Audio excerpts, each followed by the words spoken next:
morning, students. Okay, I'm Vishal sir, you know me very well.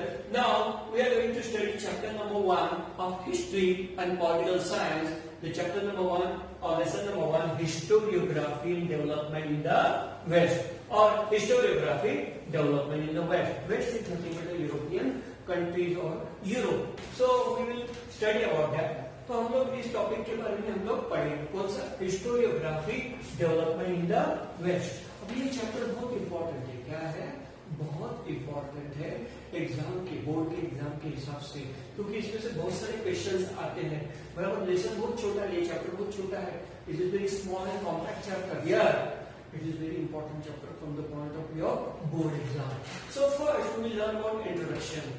We will study the introduction. Obviously, second one about tradition of historiography, especially tradition of historiography in the West, mean European countries, the Western European countries. Third one, modern historiography, modern how there is a birth of modern historiography and historians. And fourth one, development, scientific perspective in Europe and historiography. How there was a sudden development, not sudden development, but gradual development in scientific perspective in Europe and historiography. This is the fourth point. Fifth point, notable scholar. There were various notable scholars or historians in those periods in Western Europe, and they called it development in the West about the historiography. Now, sixth one, analyst school. Sixth one, analyst school. It was the French school.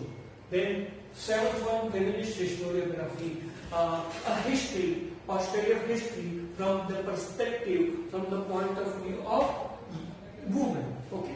Now, Michael Foucault, or some they call it Michael Foucault. Okay, there are various spelling, what you call this, various people spell in various manner.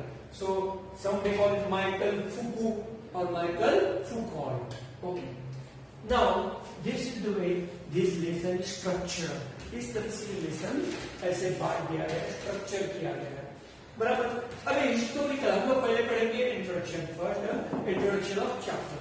Now historical research, writing and studies are carried out with the objective of understanding the chronology of the past events and their interconnection.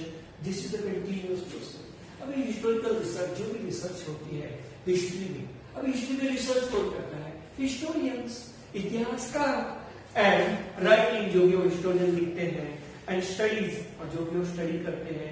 बहुत सारे आपने दिखा देगा history में PhD भी होती है। मतलब so are carried out with the objective of understanding the chronology of the past event and their interconnection. Chronology of the past event यानी क्या? एक इवेंट हुई, फिर दूसरा इवेंट हुआ, फिर तीसरा हुआ, फिर चौथा हुआ, फिर पांचवा, ऐसे इवेंट्स होती है और उनका इंटरकनेक्शन, इंटर रिलेशन क्या है वो हमको समझ में आता है। Now this is a continuous process. अब ये continuously चालू रहेगा. There is no discontinuity. One event is linked to another event. One past event is linked to future event, or sometimes future event is linked to past event. तो ऐसे सब चलते रहता है.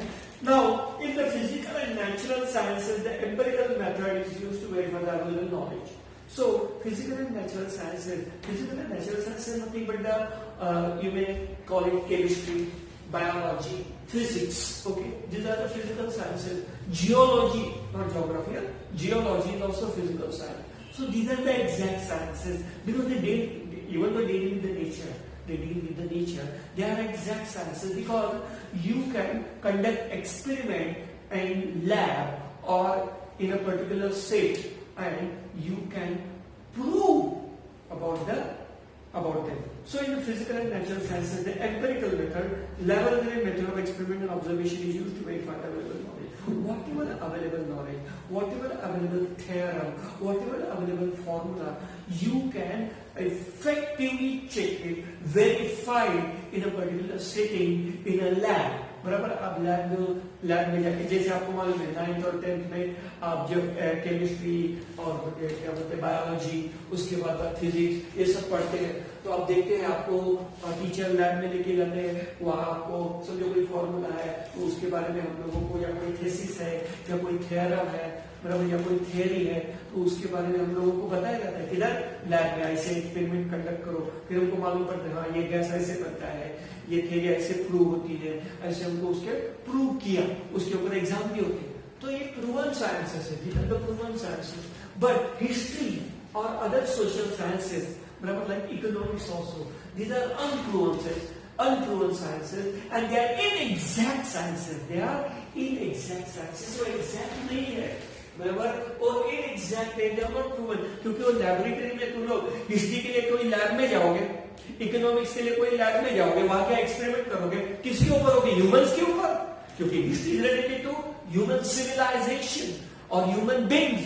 So obviously you cannot experiment in a particular lab study about the humans or on the humans. So that's why available knowledge we cannot verify in a particular setting or in a lab, especially related to history or economics.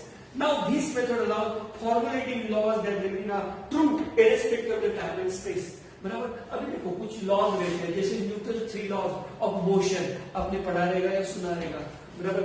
Law of gravity, या क्या कर सकते हो, verify कर सकते हो, check कर सकते हो, कहीं भी चेक कर सकते हो, लैब में चेक कर सकते हो, स्कूल में भी लैब होती है, बराबर, तो वहां भी आप चेक कर सकते हो, बराबर. या टीचर्स को डाउट पूछ सकते हो और उसका आपको प्रूवन एक फॉर्मूला या प्रूवन थ्योरम मिलेगा और उसको प्रूव करके मिलेगा साइंटिफिकली. लेकिन ऐसा हिस्ट्री के बारे में नहीं.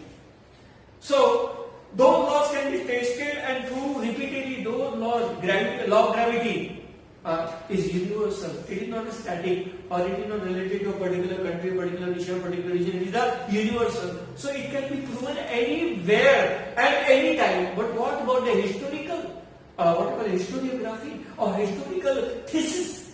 So these laws can be tested and proved repeatedly. ये जो साइंटिफिक लॉज होते हैं या साइंस से, इवन मैथ्स में भी बहुत सारे क्या होते हैं, हम लोग जो थ्योरम है उसको प्रूव करते हैं, उसको क्या करते हैं, प्रूव करते हैं. लेकिन ऐसा हिस्ट्री में हम लोग नहीं कर सकते, क्योंकि ये इंसान ने लिखा है और इंसान की जजमेंट सही भी हो सकती है, गलत भी हो सकती है, उसके व्यूज भी गलत हो सकते हैं, सही भी हो सकते हैं. वो बायस है या अनबायस है, ये भी देखना पड़ेगा. अनबायस है तो बेस्ट है, बायस है तो बेस्ट है.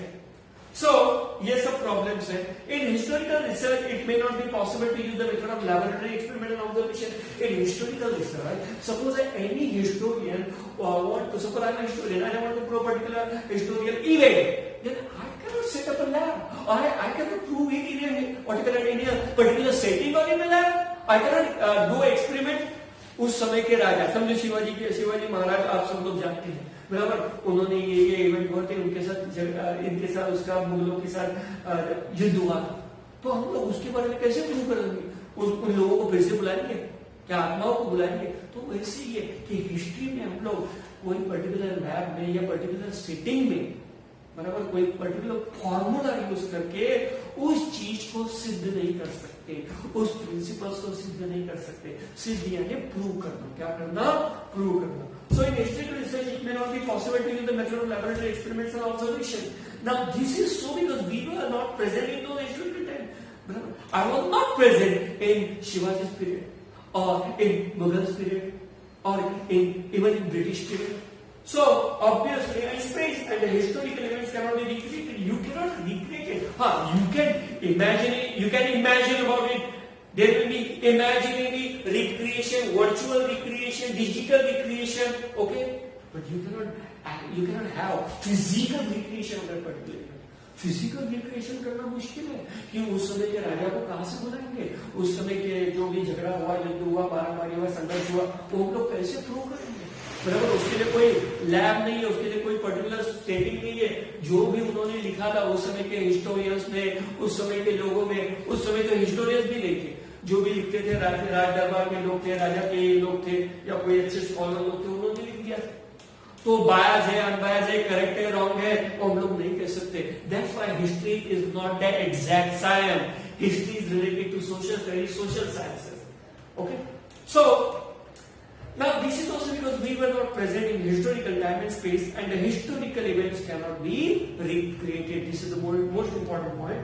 Now also in history it is not possible to formulate law, और हिस्ट्री में हम लोग साइंस जैसे, मैथ जैसे फॉर्मूला लॉज नहीं ला सकते, बराबर, कि भाई हाँ इस समय ये राजा था, इस समय ये लॉज थे, या उसके लिए ये लॉज रहेगा, इसे हम लोग नहीं कर सकते. It is very difficult, it is impossible, not just difficult, it is the impossible. Formula does not remain true irrespective of the time and space, and those limits. Suppose any historian formulated a particular law, a particular set of rules and regulations, or whatever thesis or theorem. Yeah, it cannot be proven true. It cannot be proven true, obviously.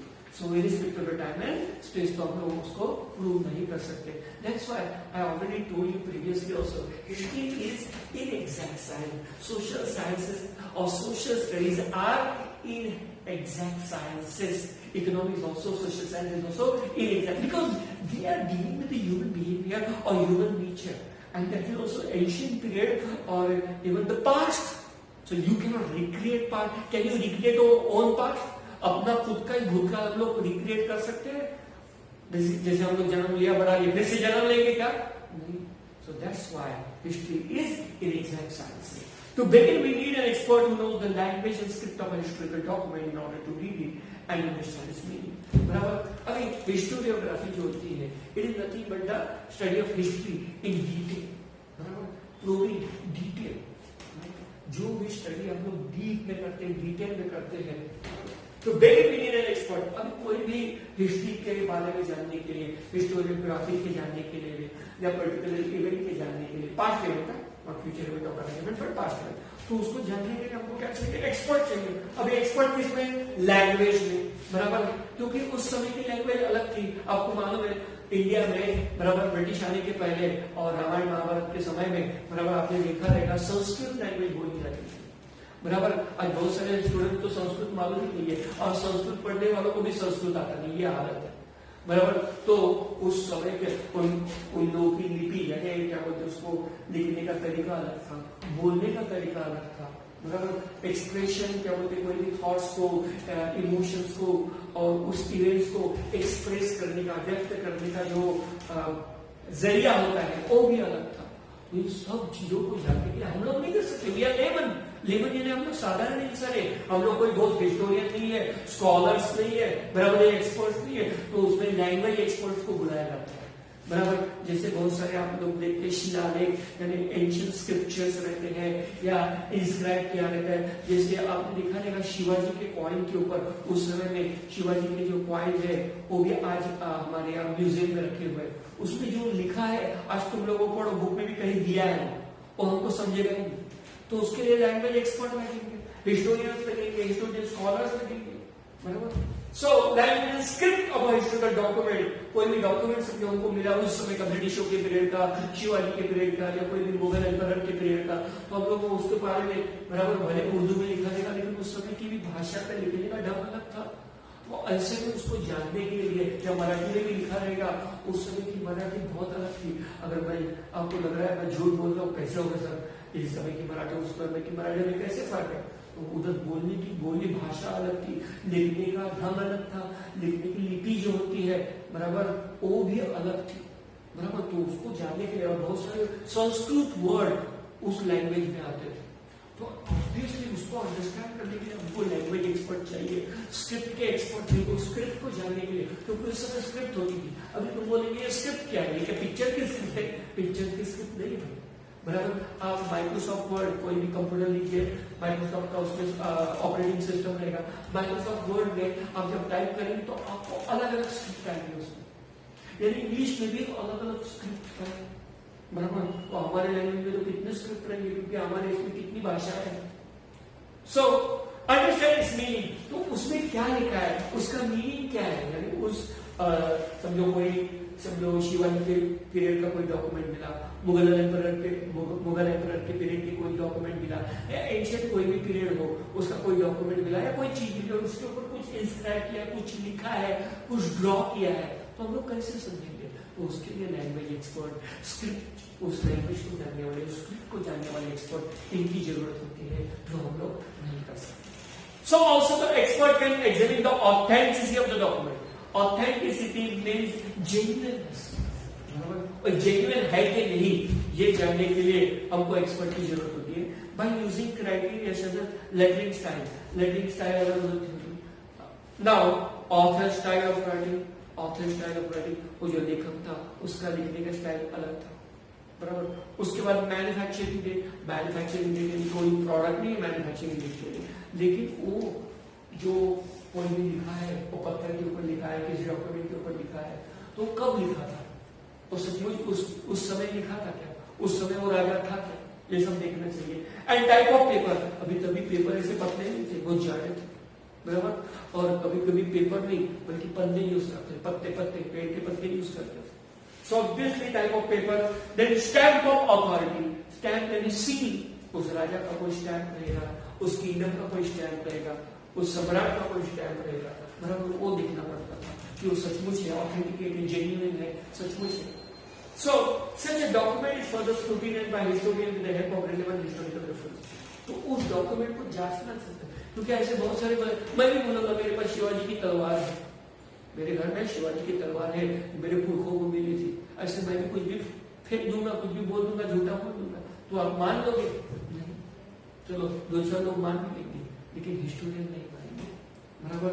जो deep study करते हैं history की, बराबर, वो नहीं मानेंगे, वो बोलेंगे चलो वो तलवार दिखाओ, बराबर। उसकी पूरी स्टडी करेंगे, उसको देखेंगे वो कैसी है, क्या उस समय तलवारें कैसे थी, ये उस समय मेटल्स कौन से यूज किए जाते थे, ये कैसे, बहुत सारी चीजें उसमें डिटेल में जाएंगे तो बहुत सारी चीजें। So such a document is further scrutinised by historian with the help of relevant historical references. तो इस डॉक्यूमेंट को चेक करने के लिए बहुत सारे साइंटिफिक टेक्निक्स भी यूज किए जाते हैं और हिस्टोरिकल रेफरेंस भी लेना पड़ता है। हिस्टोरिकल रेफरेंस में उस समय क्या हुआ था, उस समय कल्चर कैसा था, उस समय वातावरण कैसा था, सब बहुत सारी चीजें, सो मेनी थिंग्स। नाउ देखो writings of a historical narrative. अभी देखो ये मैप, ये सॉरी इसको एक बोलेंगे डायग्राम, छोटा सा डायग्राम इन्होंने यहाँ बनाया है, ये बहुत इंपॉर्टेंट होता है। हम लोग कहते थे पढ़ते समय, हिस्ट्री का बुक पढ़ते समय, बाय हार्ट करते समय, या एग्जाम के टाइम हम लोग जब डीपली पढ़ते हैं, बराबर, तब हम लोग इसको इग्नोर करते हैं, लेकिन ये सबसे ज्यादा मार्क्स देने वाली चीज है, इसको भूलना नहीं, जब forgetting never ignore it. Now historical research method, first one, examining relevant references to the of the available historical information. First point is examining, writing the historical narrative, बराबर। Historiography is nothing but the writing of historical narrative, means narration of history in detail. Now, whatever you are writing, it is in detail about the history of that particular period or particular event. Now, so historiography is nothing but the writing of historical narrative. Now, which is based on several things. Okay, first point, examining relevant references of the available historical information. Examining relevant references. References, whatever references are given in the history, they should be relevant, they should not be irrelevant. बराबर, जो भी authentic information होनी चाहिए, जो भी जानकारी हो सच्ची होनी चाहिए, झूठी जानकारी नहीं होनी चाहिए, गलत नहीं होनी चाहिए, सही होनी चाहिए। और सही और गलत क्या है ये हिस्टोरियन अच्छी जानते हैं, क्योंकि वो रेफरेंसेस को अच्छी तरह से जांच लेते हैं। So the available historical information, whatever information available, you have to trace it, you have to find it out whether it is true or false, whether it is authentic or unauthentic. Now ये first point, ये first method है। Second one, collecting historical information, history के बारे में information collect करना। उसके बाद highlighting the process that lead to a historical transition, historical transition chronology of event, historical transition nothing but a chronology of event। एक event हुई, दूसरी event हुई, फिर तीसरी इवेंट हुई, ये पहली घटना हुई, ये दूसरी घटना हुई, उसको बोलते हैं chronology। ये chronology यानी कलेक्टिंग हिस्टोरिकल इंफॉर्मेशन पहले कलेक्ट करना हिस्ट्री के बारे में, इतिहास के बारे में, उस कोई चीज के बारे में। Highlighting the process that lead to historical transition, history में कैसे बदलाव आया, कैसे अलग अलग ट्रांजिशंस आ गए, ये भी हाईलाइट करना, बतलाना, दिखाना। Then carrying out comparative analysis and comparison of one event with another event, modern history with the contemporary history, contemporary history with the ancient history। बराबर, इससे सब हम लोग क्या करते हैं, कंपैरिजन करते हैं, एक इवेंट का दूसरे इवेंट के साथ कंपैरिजन करता है। एक किंगडम की टाइम जो इवेंट हुआ था वो दूसरे किंगडम के इवेंट से, जैसे मुगल बादशाह तो बहुत सारे हुए, बराबर, तो उनका एक इवेंट और एक राजा के समय क्या क्या हुआ था वो एक इवेंट हम लोग जान लेंगे और कंपैरिजन करेंगे, एनालिसिस करेंगे, deep analysis. That is the second part or second method or second point. Third one, understanding the references regarding time and space of the given historical event and also various conceptual frameworks using historical research method. अभी historical research method में यानी कोई भी history का historian है, जो scholar है, बराबर, या पीएचडी स्टूडेंट है हिस्ट्री का, तो वो जब हिस्ट्री के बारे में रिसर्च करता है या कोई हिस्टोरिकल इवेंट्स के बारे में रिसर्च करता है, पास्ट इवेंट्स के बारे में रिसर्च करता है, तो क्या करता है, understanding the reference regarding time and space. तो वो रेफरेंस जो दिया है उसको कोई रेफरेंस मिलता है, क्लू मिलता है। रेफरेंस यानी हम लोग बोलेंगे क्लू, बराबर, या हिंट। क्या बोलेंगे उसको, हिंट। मैथ्स में हम बोलते हैं ये हिंट है, बराबर, ये फॉर्मूला है, तो वैसे ही। So references regarding time and space of the given historical period. Understanding the references regarding time and space of the given historical event. जो भी historical events हुई थी, वो उस समय हुई थी, उस जगह हुई थी क्या, इसके बारे में थोड़ा नॉलेज होना चाहिए। अगर नॉलेज नहीं है तो रेफरेंसेस को हमको देखना पड़ेगा, यानी पिछले जो इतिहासकार थे, हिस्टोरियंस थे, स्कॉलर्स थे, उन्होंने लिखा था वो सही है या गलत है, ये भी देखना जानना जरूरी है। And also various conceptual framework used in historical. Conceptual framework यानी क्या, जैसे मैंने पहले ही बताया था, साइंस में आप क्या कर सकते हो, उसको प्रूव कर सकते हो लैब में, लेकिन हिस्ट्री में हम लोग लैब में नहीं प्रूव कर सकते। कोई भी चीज को, घटना सच में हुई थी, रामायण सच में हुआ था या महाभारत सच में हुआ था, ये हम लोग पूरी तरह से प्रूव नहीं कर सकते। आज भी वो अनप्रूवन है, सब घटनाएं प्रूव नहीं हुई है, उसके बारे में डिबेट हो रही है, बराबर। अलग अलग साइंटिस्ट ने, अलग अलग हिस्टोरियंस ने, यानी इतिहासकारों ने रामायण हुआ, कोई साइंटिस्ट बोल रहे, कोई इतिहासकार बोल रहे रामायण हुआ ही नहीं था, बाइबल में नहीं हुआ था, या हिंदू धर्म से रिलेटेड है, ऐसा ऐसा है। लेकिन इमोशनल होकर हमको नहीं चलेगा, उसके लिए हमको साइंटिफिक मेथड यूज करने पड़ेंगे और कॉन्सेप्चुअल फ्रेमवर्क, यानी हम लोगों को खुद को एक कॉन्सेप्ट डेवलप करना पड़ेगा। हाँ, ये ऐसा हुआ रहेगा तो इसलिए वैसा हुआ, ये वैसा हुआ क्योंकि वो ऐसा था, ऐसे सब उसको बोलते हैं कॉन्सेप्चुअल फ्रेमवर्क। यानी हमारी दिमाग में कुछ एक कॉन्सेप्ट लाना पड़ेगा, लेकिन हम लोग साधारण है, हम लोग वो नहीं कर सकते, हिस्टोरियंस हम लोग करते हैं। So this is the third point और third method. Fourth one, formulating relevant question in view of the historical references.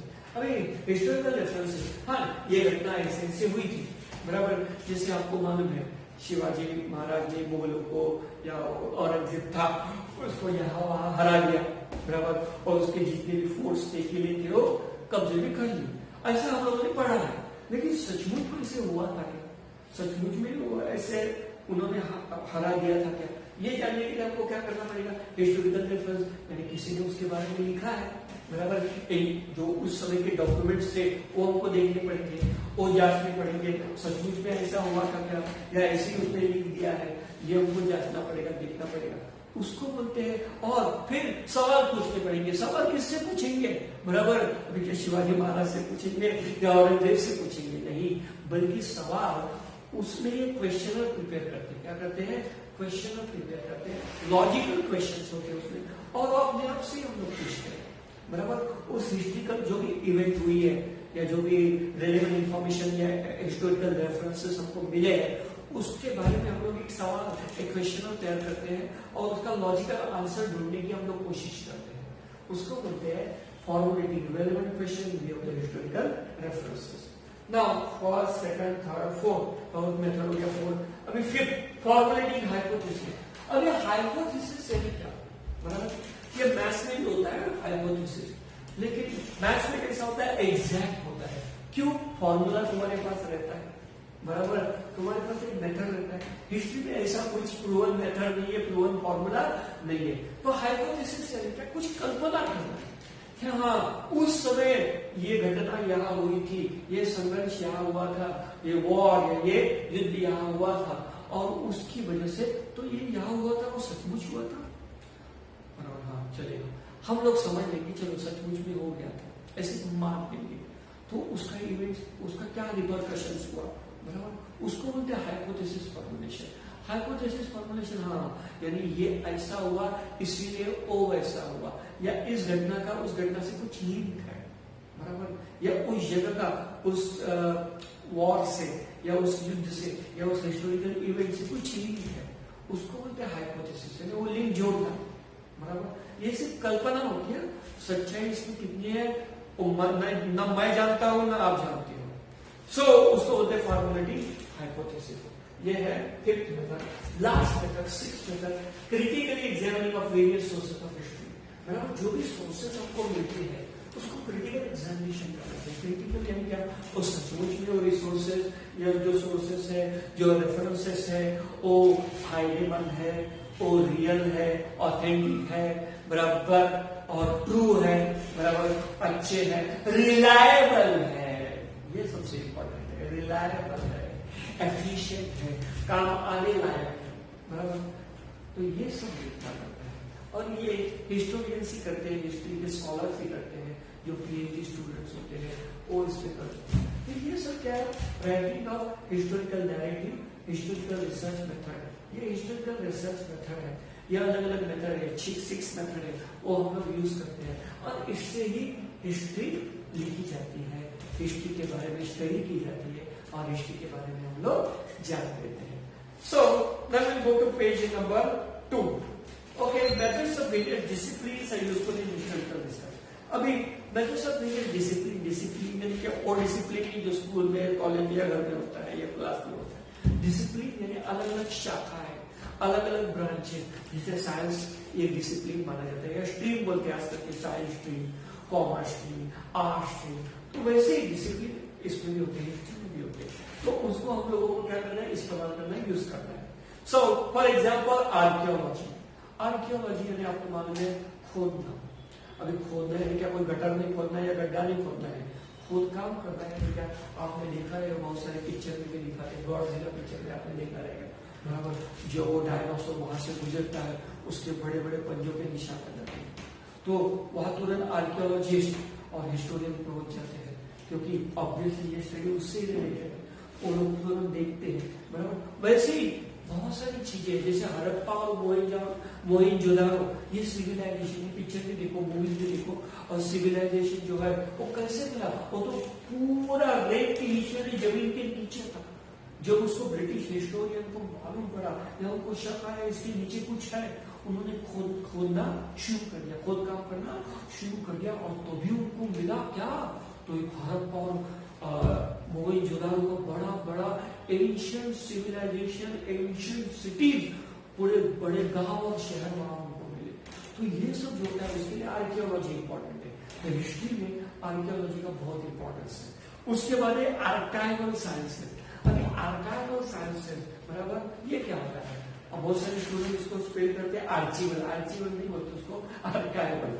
So archival sciences क्या है, जो भी, अभी समझो मैं एक हिस्टोरियन हूँ, मैं कुछ न कुछ खोज लिया, कुछ न कुछ मैंने प्राप्त किया, बराबर, कोई नॉलेज मुझे प्राप्त हुआ या कुछ रेफरेंस मुझे प्राप्त हुआ, यानी मैंने कुछ खोज किया, खोज यानी कुछ नया खोज नहीं, हिस्ट्री में कुछ नया खोजते नहीं है, जो पुराना है वही उसको जमाने के सामने लाते हैं। तो उसका मैंने पूरा रेफरेंस का जो भी डॉक्यूमेंट्स है, बुक्स मैंने लिखा उसके ऊपर, ओ बुक, ओ आर्काइवल साइंस है, या जो भी इक्विपमेंट्स मैंने यूज किया, बराबर, उस समय कौन से वेपन्स यूज कर होते थे, कौन से इक्विपमेंट यूज होते, कौन से टूल्स यूज होते थे, उसके बारे में पूरी जानकारी ये आर्काइवल साइंसेस में होती है, बराबर। उसके लिए भी इंपॉर्टेंट है हिस्ट्री के स्टडी के लिए, हिस्टोरियोग्राफी के लिए, हिस्टोरियोग्राफी के लिए, सॉरी। नाउ उसके बाद मैन्युस्क्रिप्टोलॉजी। अभी मैन्युस्क्रिप्ट छोटे छोटे लेटर होते हैं, बराबर, उस समय के बड़े बड़े डॉक्यूमेंट्स नहीं होते थे, कागज की कमी थी या कागज थे भी नहीं, तो ऐसे समय में पत्ते, बराबर, या कोई चीजों के ऊपर वो इंस्क्राइब करते थे, लिखते थे, बराबर, या कभी कभी एकदम पुराना कागज कैसा था, बहुत जाड़ा था और रफ था, लिखने के लिए लायक नहीं था एकदम। आज के पेन से तो उसको लिख ही नहीं सकते, उस समय कलम यूज करते थे। सो और लिखने का तरीका भी अलग, ढंग भी अलग, बराबर, जो अल्फाबेट्स थे वो भी पूरे अलग, बराबर। सो इवन मराठी में भी जो लिखा जाता था वो मराठी में नहीं था, उसमें संस्कृत का प्रभाव था, तो लिखने की पूरी लिपि अलग थी। तो ऐसे में उसको जानने के लिए मैन्युस्क्रिप्टोलॉजी अलग साइंस है, बराबर, तो वो जो लिखावट है, वो जो लिखा है वो सही है क्या नहीं, वो क्या लिखा है, उसको जानने के लिए मैन्युस्क्रिप्टोलॉजी बहुत इंपॉर्टेंट है, और इसका लिंकेज किससे है, हिस्ट्री से और हिस्टोरियोग्राफी से, तो ये भी बहुत इंपॉर्टेंट है। Epigraphy, study of inscription. Inscription भी इंस्क्राइब किया है एशियन केव्स है, जैसे आपने देखा रहेगा Ajanta and Ellora caves, 9th में आपने पढ़ा था, बराबर, अजंता एंड एलोरा केव, बराबर, या सुना तो रहेगा। तो अजंता और एलोरा केव में, और यहाँ आपने एलिफेंटा केव्स भी मालूम है, बॉम्बे में है, बराबर। सो उधर बहुत सारे इंस्क्रिप्शन है, मोहनजोदारो में भी इंस्क्रिप्शन है, हड़प्पन सिविलाइजेशन में भी इंस्क्रिप्शन है, बहुत सारा जगह इंस्क्रिप्शन लिखे हुए हैं, इंस्क्राइब किया है, रॉक के ऊपर इंस्क्राइब किया है, वॉल के ऊपर इंस्क्राइब किया है, तो उसको जानने के लिए एपिग्राफी की स्टडी होती है, उसके स्कॉलर होते हैं, तो ये भी एक इंपॉर्टेंट साइंस से या हिस्ट्री से रिलेटेड है। Analysis of lettering style. Lettering style यानी क्या, हर एक का लिखने का तरीका अलग होता है, जैसे मैं ए ऐसे लिखता हूँ, कोई ऐसे लिखता है, बराबर, कोई ऐसे भी लिखता है, अलग अलग स्टाइल, तुम्हारी भी लिखने की स्टाइल अलग थी, तो लेटरिंग स्टाइल उस समय अलग थी, बराबर। और लेटरिंग स्टाइल जानने के लिए भी एक्सपर्ट्स बनते हैं और जानना भी जरूरी है हिस्ट्री के लिए। लिंग्विस्टिक, लैंग्वेज, अभी लैंग्वेज भी अलग अलग है, जैसे आपको मालूम है हिंदी भले हमारी नेशनल लैंग्वेज है, लेकिन आप यूपी में जाएंगे तो उसको भोजपुरी बोलते हैं, अलग स्टाइल में बोलने का। मराठी में भी कितने सारे अलग अलग लैंग्वेज बोलने के टाइप्स है, तो वो जानना जरूरी है। लिंग्विस्टिक, उस लैंग्वेज को जानना, यानी सिर्फ कोई एक लैंग्वेज को नहीं, उसके अंदर जो बोली भाषा है, बराबर, सब टाइप्स होते हैं ना, उसको भी जानना जरूरी है। उसके बाद न्यूमिज्मेटिक, स्टडी ऑफ कॉइन्स। अभी कॉइन्स एंशिएंट जमाने से आते हैं, ऐसे नहीं कि कॉइन्स आज के जमाने में, मॉडर्न जमाने में आ गए, या ब्रिटिश आ गया और कॉइन आ गए। कॉइन्स तो मुगलों के पीरियड से भी थे, शिवाजी के जमाने में भी थे, तभी गोल्डन कॉइन्स और सिल्वर कॉइन्स यूज करते थे। आज तो हम लोग साधारण कॉइन यूज करते हैं, तो गोल्डन और सिल्वर कॉइन्स यूज करते थे और उसका इस्तेमाल ज्यादा होता था। तो ऐसे में न्यूमिज्मेटिक स्टडी ऑफ कॉइन्स, वो कॉइन्स जो है उससे वो कॉइन्स किस पीरियड के थे, किस राजा ने उसको मिंट किया था, मिंट यानी क्या बोलते हैं, मैन्युफैक्चर किया, प्रोड्यूस किया, यूज करना, इस्तेमाल करना शुरू किया, ये सब उसको बोलते हैं न्यूमिज्मेटिक स्टडी ऑफ कॉइन। कॉइन से भी हम लोग हिस्ट्री के बारे में जान सकते हैं। उसके बाद genealogy, genealogy study of lineage, study of lineage यानी क्या, मुगल राजा था, बराबर, शाहजहां था, शाहजहां के बाद उसका बेटा औरंगजेब, औरंगजेब के बाद उसका बेटा, ऐसे बहुत सारे, शिवाजी महाराज के बाद भी संभाजी, बराबर, ऐसे। तो ये अलग अलग जो लीनियज है, बराबर, यानी इसके बाद वो, उसके बाद उसका बेटा या उसका कोई परिवार का सदस्य वो राजा बनता था, तो उसको बोलती है लीनियज। ये लीनियज इसको स्टडी या हिस्ट्री में करते हैं, उसको बोलती है जीनियोलॉजी। और जीनियोलॉजी भी जानना जरूरी है, क्योंकि उसके ऊपर ही क्रोनोलॉजी ऑफ इवेंट्स है, बराबर। सो ये सब हिस्ट्री में बहुत इंपॉर्टेंट है। हिस्टोरियोग्राफी जब हम लोग करते हैं, historiography writing of history in narrative form और हिस्टोरिकल नैरेटिव, बराबर, तो उसके में ये सब स्टडी किया जाता है। अभी ट्रेडिशंस ऑफ हिस्टोरियोग्राफी, अब हिस्टोरियोग्राफी में ट्रेडिशंस क्या है, परंपराएं क्या है, कैसे देखें। The writing of critical and historical narrative is known as historiography। ये जो डेफिनेशन है ये आपको याद करना है और एग्जाम में लिखना है, नहीं तो आपके मार्क्स चले जाएंगे। So writing of critical historical narrative, writing of critical historical narrative, उसको ही हिस्टोरियोग्राफी। हिस्टोरियोग्राफी में क्या, कोई भी हिस्ट्री के बारे में पूरा का पूरा अच्छी तरह से डिटेल में, डीप में लिखना, लेकिन कैसे, क्रिटिकली एग्जामिन करके, एकदम डीप अंडरस्टैंडिंग स्टडी करके उसके बारे में लिखना, उसको बोलेंगे historiography. Now a scholar who rights his narrative is a historian, और ये जो स्कॉलर लिखता है उसको बोलते हैं historian. Now the historian can not include every part of the narrative. अभी हिस्टोरियन पूरा का पूरा सब कुछ नहीं, अरे समझो मुझे कहा गया या तुम्हें कहा गया, चलो कि शिवाजी महाराज के बारे में लिखो, क्योंकि तुम लोग महाराष्ट्र में रहते हो, बराबर, और तुम लोग हिस्ट्री पढ़ाते हो, हिस्ट्री पढ़ते हो, बराबर, तो शिवाजी महाराज के बारे में लिखो, हम लोग लिख सकते नहीं लिख सकते। उसके लिए हिस्टोरियन की जरूरत है, हिस्टोरिकल रेफरेंस की जरूरत है। Historians can not include every past, लेकिन हिस्टोरियन भी कितना भी स्कॉलर हो, पास्ट इवेंट यानी भूतकाल में जो घटना हुई थी शिवाजी महाराज के काल में या मुगलों के काल में या कोई भी एंशिएंट पीरियड में, रामायण हो, महाभारत हो, उसके बारे में मैं कैसे पूरी की पूरी जानकारी दे सकता हूँ, या उसके बारे में मुझे कैसे पूरी की पूरी जानकारी, मैं सब उसके में मेरे दादाजी थे या मेरे माँ पिताजी थे या मैं उस समय था, नहीं, ना आप थे ना मैं था, तो इसके लिए वो हर एक इवेंट के बारे में नहीं लिख सकता। Now the inclusion and interpretation of historical element by the historian often depends on conceptual framework adopted by him। तो ऐसे में हम लोग उसका इंटरप्रिटेशन, यानी वो घटना ऐसे हुई, फिर उसमें आगे आगे क्या क्या हुआ, बराबर, उस घटना के पीछे किसका हाथ था और वो घटना क्यों घटी या वो हिस्टोरिकल इवेंट क्यों हुई, तो उसके बारे में कॉन्सेप्चुअल फ्रेमवर्क बनेगा।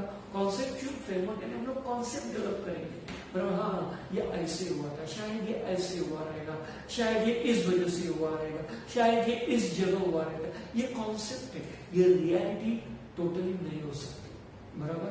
कॉन्सेप्चुअल फ्रेमवर्क, हिस्ट्री ऐसे ही आगे बढ़ती है, ये साइंस नहीं है, history is not a perfect science, या वो मैथ नहीं है जहां परफेक्ट आंसर आएगा, बराबर नहीं, आपको परफेक्ट आंसर मिलेगा, इसलिए देखो हिस्ट्री में अलग अलग चेंजेस होते हैं. So, further, his style of writing is determined by the conceptual framework. अब style of writing में क्या है? Lettering style है. Style of writing यानी मैंने कैसे लिखा उस इवेंट को, बराबर. जैसे औरंगजेब और शिवाजी महाराज के बीच में जो भी मारामारी हुई, जो भी संघर्ष हुआ, जो भी युद्ध हुआ, जो भी जंग हुई, बराबर, उसके बारे में मेरा लिखने का स्टाइल अलग रहेगा, दूसरे हिस्टोरियन का स्टाइल अलग रहेगा, चाहे उसका बायस रहेगा, मेरा अनबायस रहेगा. So that is the difference. Now, the tradition of writing historical narrative, that is historiography, was not prevalent in the ancient society of the world. Obviously, at that time, history didn't exist. उस समय history ये subject था ही नहीं. Ancient period में, प्राचीन समय में, प्राचीन काल में या ब्रिटिशों के आने के पहले हिस्ट्री नाम का सब्जेक्ट ही था, बराबर. इतिहास क्या होता है ये लोगों को मालूम ही नहीं था. सो उसके लिए कोई साइंस डेवलप नहीं किया गया था, कोई तरीका, कोई मेथड अपनाया नहीं गया था. So, it's about however, that doesn't mean that you are not aware of the historical time and are not eager to know about it. इसका मतलब ये नहीं कि वो लोग जानकारी नहीं, उनको जानकारी नहीं थी या जानने के लिए उत्सुक नहीं थे, जानने के लिए वो बेकरार नहीं थे, बराबर. वो जानते थे सब चीजें, हमारे आजू बाजू में जो घटना घट रही है वो जानते थे, पास्ट में क्या हुआ है वो जानते थे, लेकिन उनका लिखने का जो ढंग था उसको कोई मेथड या कोई स्टाइल या साइंटिफिकली नहीं लिखते थे, ऐसे लिख दिया, बराबर. So, ancient people also felt the need of posing, passing on the story of life and way of the ancestors to the next generation. बराबर. उस समय के प्राचीन लोग इतने बुद्धिमान, अपने गधे नहीं थे, वो लोग भी बुद्धिमान ही थे, बराबर, होशियार ही थे वो लोग भी, बराबर. तो वो लोग जो भी घटना पिछले काल में जो हुई, पास्ट में उनके समय में जो हुई, वो अपने बच्चों को या नेक्स्ट जनरेशन को बताने के लिए बहुत क्या थे, उत्सुक थे. तो वो लोग लिखते थे और या ओरली बताते थे. उस समय रिटर्न सोर्सेस के बदले, यहाँ नहीं लिखा है, रिटर्न सोर्सेस के बदले ओरल सोर्सेस बहुत प्रचलित थे, प्रेवलेंट थे. Now, ancient communities all over the world use various means like cave painting. तब तो oral sources, return sources develop नहीं हुए थे. उस समय ना पेन था, ना पेंसिल थी, ना पेपर था, ना टेक्स्ट बुक था, ना बुक था. सो ऑब्वियसली लिखेंगे कैसे, तो बताएंगे कैसे, how to express, okay, how to validate that event. तो ऑब्वियसली केव पेंटिंग के द्वारा. केव पेंटिंग आप देखो, अजंता एलोरा घूमो, एलिफेंटा केव देखो, या बहुत सारी जगह है, बराबर. अंधेरे में महाकाली केव से वहां भी जाके देखो, तो वहां बहुत सारी पेंटिंग आपको देखने को. इंग्रेविंग्स भी बोलते हैं उसको. इंग्रेविंग क्या, पत्थर के ऊपर उन्होंने कुछ ना कुछ बनाया है या लिखावट है, बराबर. उसके बाद स्टोरी टेलिंग. स्टोरी मैंने पहले कहा था, ये ओरल क्या बोलते हैं, ओरल इंफॉर्मेशन पास करते थे उस समय, क्योंकि उस समय रिटर्न सोर्सेस थे. उसके बाद सिंगिंग सॉन्ग्स, गाने गाते थे. गाने गाते थे, आपने सुना रहेगा मराठी में पवाड़ा बोलते हैं, बराबर. ये शिवाजी समय के, शिवाजी महाराज ने जो भी शूरवीरता दिखाई थी जंग के मैदान में, तो अभी हर चीज के बारे में लिखना मुश्किल था. तो ऐसे में कैसे करेंगे, गीत से बचाएंगे, गीत से बताएंगे, गाने से बताएंगे, सिंग सॉन्ग एंड बैलाड्स. बैलाड्स भी है. बैलाड्स ये भी कथा कहानियां गाने के माध्यम से या कविता के माध्यम से, पोएट्री के माध्यम से बताते हैं. So etc. for this purpose. Now these traditional means are looked upon as the source of history in the modern historiography. आजकल की मॉडर्न हिस्टोरियोग्राफी या मॉडर्न हिस्ट्री जो डेवलप हुई है, बराबर, किसी भी देश में, इसके लिए हमको इनका आधार, इनके reference, ancient period references, ancient writing, oral resources, written resources, whatever resources, whatever references available, we have to use them. उनको हमको इस्तेमाल करना है और उनका ही इस्तेमाल करके आज मॉडर्न हिस्टोरियोग्राफी डेवलप हुई है. तो ये सब ये टॉपिक है. अभी हम लोग देखेंगे मॉडर्न हिस्टोरियोग्राफी, बराबर. क्या देखेंगे, मॉडर्न हिस्टोरियोग्राफी. हम लोग third point will study, third point modern historiography. हम लोगों ने क्या पढ़ा, इंट्रोडक्शन और ट्रेडिशन ऑफ हिस्टोरियोग्राफी. अभी हम लोग पढ़ेंगे मॉडर्न हिस्टोरियोग्राफी. देखो पेज नंबर 2. देखो सिलेबस बच्चे चेंज नहीं हुआ है, तो आप ओल्ड बुक भी यूज कर सकते हैं. अपने फ्रेंड्स, रिलेटिव, आजू बाजू के नेबर्स जो है उनसे, जो 10th स्टैंडर्ड में पढ़ रहे थे, एग्जाम हो गया सबका, ऑब्वियसली रिजल्ट का वेट कर रहे, तो उनकी बुक्स आप ले लो, बराबर. या मार्केट में भी बुक्स आए, बुक शॉप भी खुल गए, तो आप बुक्स ले लो. तो और आपके पास पीडीएफ तो रहेगा ही मोबाइल में, ई-बार मार्केट का. Okay, go to page number 2 now. Modern historiography. 4 main characteristic of modern historiography. अभी मॉडर्न हिस्टोरियोग्राफी के 4 मेन कैरेक्टरिस्टिक क्या है, देखो. वो पढ़ने के पहले तो ड्यू नो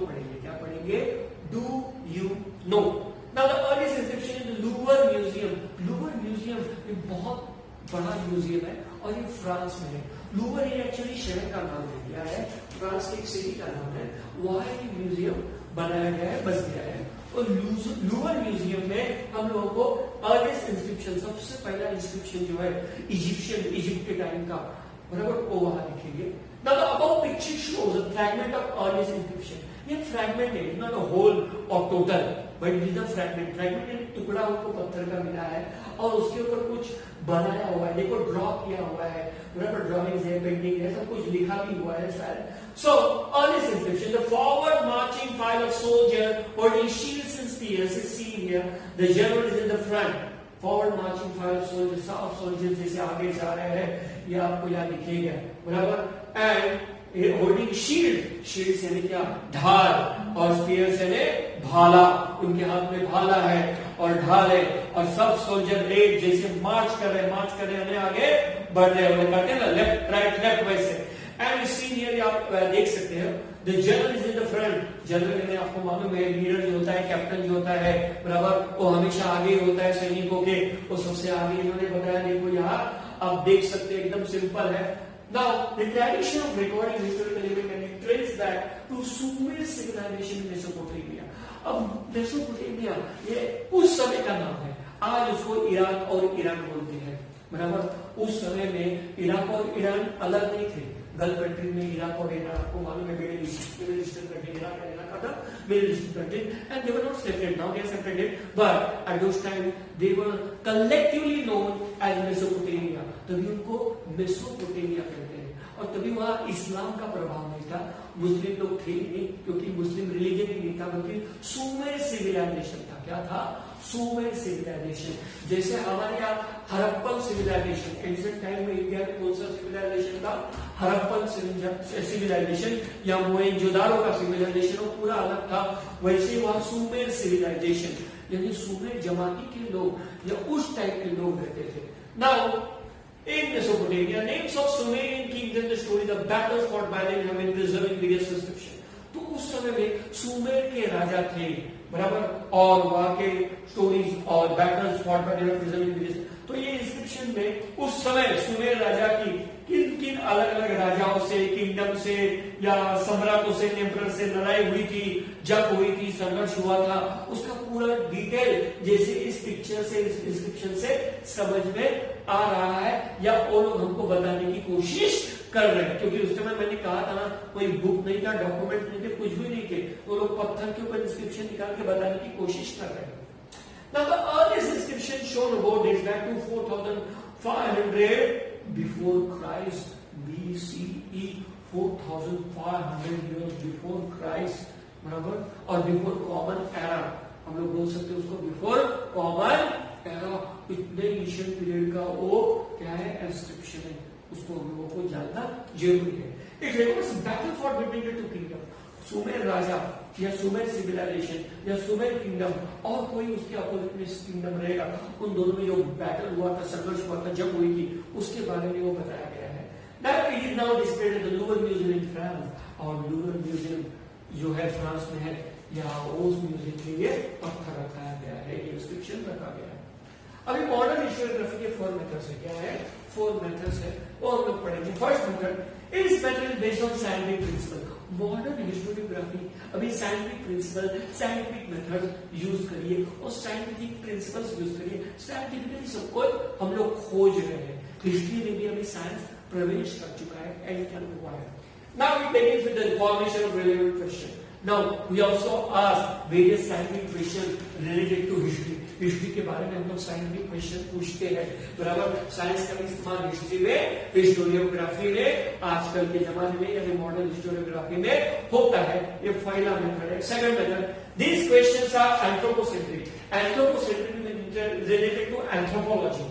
Anthropology यानी क्या, कि इंसान का विकास कैसे हुआ, ह्यूमन इवोल्यूशन। ह्यूमन इवोल्यूशन के बारे में आपने साइंस में पढ़ा रहेगा 9th स्टैंडर्ड में, और 10th स्टैंडर्ड में बहुत सारे लेसन है, उसको ह्यूमन इवोल्यूशन, कि इंसान का विकास कैसे हुआ, बंदर से कैसे आदमी इंसान बना। तो एंथ्रोपोसेंट्रिक यानी क्या, पूरे एकदम डीप में डिटेल में जाके एंशिएंट सिविलाइजेशन से लेके अब तक, बराबर, तो उसके बारे में क्वेश्चन पूछे जाते हैं। रेलेवेंट क्वेश्चंस आर फॉर्म और questioner is form. Now it means that these questions are about the deeds of members of ancient human society of a particular period. Suppose a particular period, Neolithic period, okay, ancient period, Stone Age, बराबर, ये आपने पढ़ा रहेगा 8 और 9 standard में। तो उस अलग अलग पीरियड में, बराबर, और in before pre industrial revolution, post industrial revolution, तो ये सब पीरियड के बारे में हमको जानना है। तो हमको रेलेवेंट क्वेश्चन पूछने पड़ेंगे और उसके आंसर या उनके सॉल्यूशन ढूंढने पड़ेंगे with the use of scientific method और with the use of science और वेरियस इनोवेशन एंड इन्वेंशन। तो उसको बोलते हैं साइंटिफिक मेथड ऑफ हिस्ट्री और historiography. Now history does not suggest any interrelation between divine and human being. Now history never believes in divine और divinity और piousness. It doesn't believe in God. History जो है, इतिहास जो है, वो भगवान में विश्वास नहीं करता और धर्म में विश्वास ज्यादा नहीं करता। तो ऐसे में हम लोगों को आंसर तो ढूंढते हैं, क्वेश्चंस तो पूछते हैं, रेलेवेंट इंफॉर्मेशन जो है लोगों तक पहुंचाएंगे। तो ये कैसे होगा? तो इसके लिए साइंटिफिक मेथड लोग यूज करेंगे हिस्टोरियोग्राफी में, मॉडर्न हिस्टोरियोग्राफी में। थर्ड मेथड है, थर्ड इसमें ये है टाइप है, answer to this questions are supported by reliable evidence. Whatever answers you are giving or whatever answers you are providing or supplying to the people or to the public or to the government, or even to the political leader, or even to the other historians or scholars, then obviously you have to support those answers with concrete evidence or reliable evidence, reliable or concrete proof। आपके पास proof क्या है?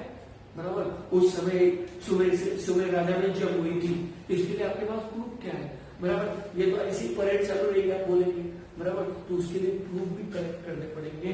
इसके लिए हमको scientific method use करना है और relevant question पूछने हैं और उन क्वेश्चंस का हमको जवाब भी देना है और उस जवाब के लिए हमको एक सपोर्ट चाहिए किसका, कि वो जवाब सही है। इसके लिए हमारे पास क्या एविडेंस है, क्या प्रूफ है, ये भी बताना पड़ेगा। इसीलिए मॉडर्न हिस्टोरियोग्राफी क्या है, बहुत आगे बढ़ चुकी है। History presents a graph of Mankind journey with help of past human deeds. देखो हिस्ट्री क्या है, बराबर, हिस्ट्री का अलग अलग डेफिनेशन, बट हिस्ट्री का एक ही डेफिनेशन, सिंपल डेफिनेशन हमको बताएंगे, presents a graph of Mankind journey, इंसान का प्रवास, इंसान की यात्रा, बराबर, यह हर इंसान की यात्रा है कि इंसान कैसे इवॉल्व हुआ, कैसे उसका जन्म हुआ, बराबर, कैसे वो बढ़ते गया, बराबर, कैसे उसका विकास हुआ, बराबर, और आज वो किस हालत में है। So with the help of past human deed, और ये किसकी वजह से हुआ? उस समय के इंसानों ने कुछ अच्छे कर्म किए हैं, उसकी वजह से हम लोग आज यहाँ तक पहुंचे हैं, यहाँ तक हमारा इवोल्यूशन हुआ है, यहाँ तक हमारा डेवलपमेंट हुआ है।